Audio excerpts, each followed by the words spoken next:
Dia senyum. Oke. Di saat malam hari mulai menghampiri, ku naik skuter menuju warung kopi, melihat suasana di kota ini. Inilah kami anak Kediri, Legak Dermaga Simpang 5 Sekar Taji. Kami tak pernah lupa untuk menghampiri, secangkir kopi hangatkan suasana ini. Kami bangga lahir di sini. Kediri, kau selalu di hati, tempatku berdiri, tempatku bermimpi. Kediri, ku cinta padamu, kaulah alasanku pulang ke rumahku. Kau tak pernah tahu kota indah dalam benakku. Selain dirimu, takkan ada yang lebih seru. Kediri, kau selalu di hati, tempatku berdiri, tempatku bermimpi. Kediri, ku cinta padamu, kaulah alasanku pulang ke rumahku.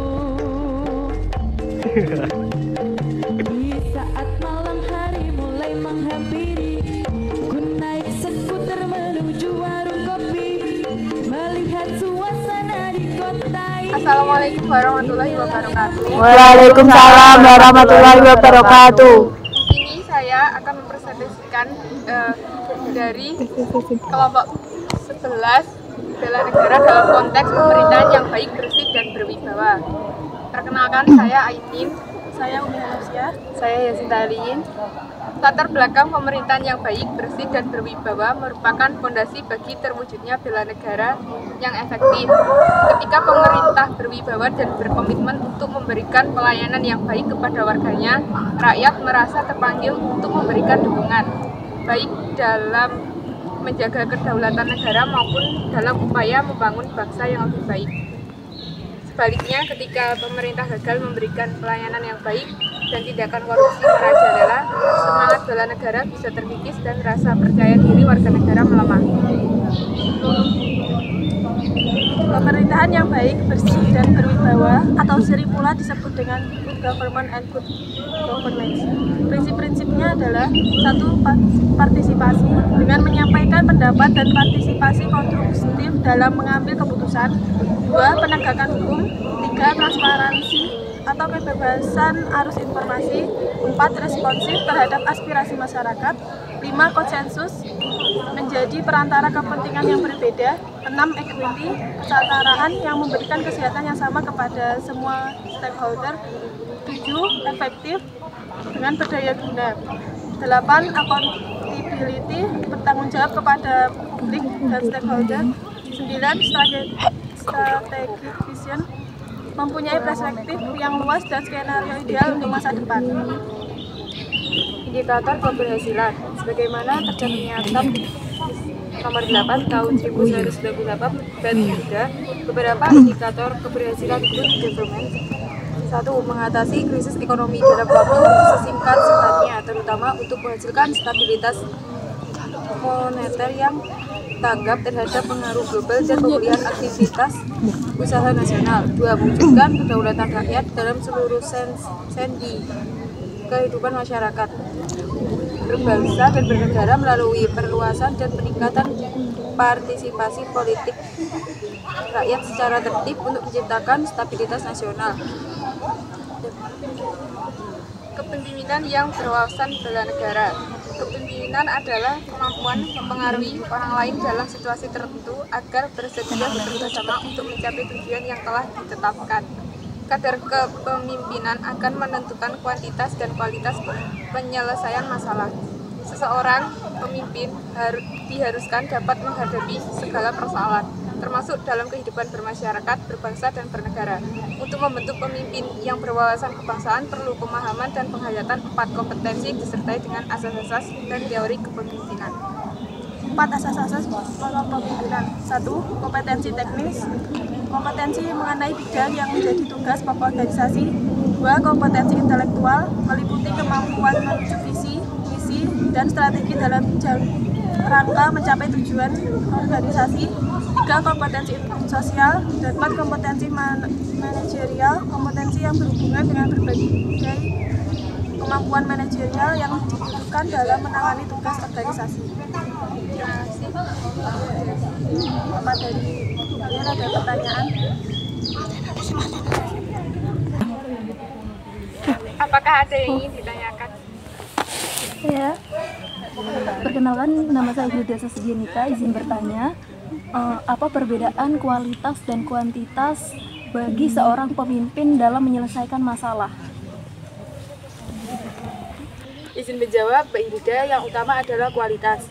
Meskipun kualitasnya sedikit, sepertinya pesan Pak Soekarno, beri saya 10 orang tua akan kujabut Bromo dari akarnya dan beri 10 pemuda maka akan kuguncang dunia. Kenapa kualitas? Karena dari yang berkualitas inilah meskipun sedikit nantinya yang akan membibit generasi berikutnya dan menjadikan bibit-bibit baru yang unggul dan menambahkan jumlah atau kualitasnya anggota berikutnya serta berkualitas. Bisa diterima.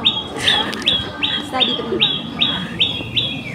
Sekian presentasi dari kelompok kami. Mohon maaf apabila ada kesalahan. Wassalamualaikum warahmatullahi wabarakatuh. Waalaikumsalam warahmatullahi wabarakatuh. Waalaikumsalam warahmatullahi wabarakatuh. Kami dari kelompok 12 ingin mempresentasikan tentang pendidikan anti korupsi.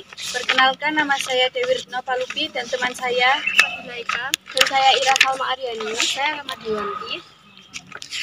Baik, akan kembali ke materi berikutnya. Pengertian korupsi adalah suatu bentuk ketidakjujuran atau tindak pidana yang dilakukan oleh seseorang atau satu organisasi yang dipercayakan dalam suatu jabatan kekuasaan untuk memperoleh keuntungan yang haram atau penyalahgunaan kekuasaan untuk keuntungan pribadi seseorang. Faktor penyebab korupsi, faktor internal, sifat tamak atau rakus manusia, gaya hidup yang konsumtif, moral yang kurang kuat, dorongan dari keluarga. Faktor eksternal, masyarakat kurang sadar bahwa korupsi bisa dicegah apabila masyarakat ikut aktif dalam upaya pencegahan dan pemberantasan. Sedangkan pada aspek ekonomi, korupsi bisa terjadi karena adanya desakan dalam hal ekonomi seperti banyaknya kebutuhan untuk hidup dan merasa memiliki pendapatan yang kurang.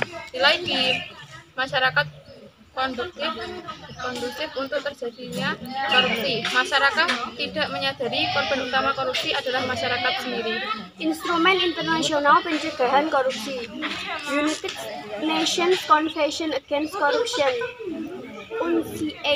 UNCAC merupakan instrumen internasional yang sangat penting dalam pencegahan dan pemberantasan narkoba dan telah ditandatangani oleh 140 negara lebih. Penandatanganan dilakukan di konvensi internasional pada 31 Oktober 2003 dengan beberapa hal penting yang diatur dalam konvensi. Beberapa hal penting yang diatur dalam konvensi yaitu masalah pencegahan yang dilakukan dengan pembentukan badan anti korupsi, peningkatan transparansi dalam pembiayaan kampanye dan lainnya, kerjasama internasional dalam rangka pembatasan korupsi dan pengembalian hasil korupsi. Untuk para sahabat, mungkin ada yang bisa ditanyakan. Saya izin bertanya, saya Umi Hanafsiah.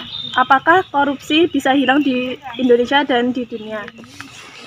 Saya ingin menjawab, meskipun sulit untuk sepenuhnya menghilangkan korupsi, upaya mencegah penegakan hukum yang kuat serta transparansi dalam tata kelola dapat membantu mengurangi tingkat korupsi di seluruh dunia. Pendidikan dan kesadaran masyarakat juga berperan penting dalam membentuk budaya anti korupsi. Terima kasih, bisa diterima.